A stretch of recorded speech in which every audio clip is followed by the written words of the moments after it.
السلام علیکم، welcome to my channel Pakistan trending. آج میں آپ کو ایسی 5 چیزوں کے بارے میں بتاؤں گی جو کسی کے ساتھ شیئر نہیں کرنی چاہیے۔ ویسے تو شیئرنگ بہت اچھی بات ہے، لیکن کچھ چیزوں میں آپ شیئر نہیں کر سکتے۔ اگر آپ ہمارے چینل پر نئے ہیں یا پہلی بار ہماری ویڈیو دیکھ رہے ہیں تو ہمارے چینل کو سبسکرائب کریں اور بیل آئیکن پریس کریں تاکہ ہماری آنے والی انفارمیٹیو ویڈیوز آپ کو ٹائم ٹو ٹائم ملتی رہیں۔ Hands free. بہت ساری جگہ آفس میں یا گھر میں لوگ اپنے کلیگز یا بہن بھائی کا ہینڈ فری یوز کر لیتے ہیں، لیکن یہ ہمارے لیے اچھا اس لیے نہیں ہے کیونکہ دوسرے کے کان سے بیکٹیریا بریڈز ہمارے ایئر ویکس تک پہنچ سکتے ہیں اور یہ ہمارے لیے بہت ہارمفل ہے۔ نیل کٹرز۔ آج کل گھروں میں نیل کٹرز بھی ایک ایسی چیز ہیں جو سب گھر والے ایک ہی یوز کرتے ہیں، جس سے ان کے نیلز کے بیکٹیریا ٹرانسفر ہو سکتے ہیں، جس کے نقصانات اسکن انفیکشنز ہو سکتے ہیں۔ ٹاول۔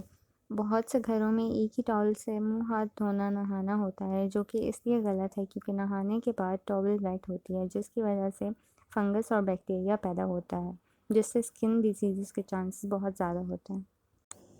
سوپ۔ بہت ساری کمپنیز ایسا کلیم کرتی ہیں کہ سوپ اینٹی بیکٹیریل ہوتے ہیں، لیکن یہی سوپ بعض وقت بیکٹیریا پھیلنے کا بہت بڑا ذریعہ بن جاتے ہیں۔ جب بہت سارے لوگ گھر میں اپنے گندے ہاتھ ایک ہی صابن سے دھوتے ہیں تو اس میں جرمز پیدا ہو جاتے ہیں۔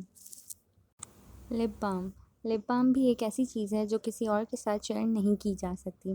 جیسا کہ بہت ساری خواتین ایک دوسرے کی لپسٹکس یوز کر لیتی ہیں، لیکن یہ بہت غلط ہے کیونکہ اس سے ہربیز کی بیماری بھی بہت جلدی ہو سکتی ہے۔ اس لیے کوشش کریں اپنا لپ بام یا لپ گلوس یا لپسٹک اپنی یوز کیا کریں۔ اگر آپ اور انفارمیٹیو ویڈیوز دیکھنا چاہتے ہیں تو ہمارا چینل سبسکرائب کریں، اور اگر آپ کو میری محنت ذرا سی بھی پسند آئی ہو تو بیل آئیکن کو پریس کرنا مت بھولیے گا۔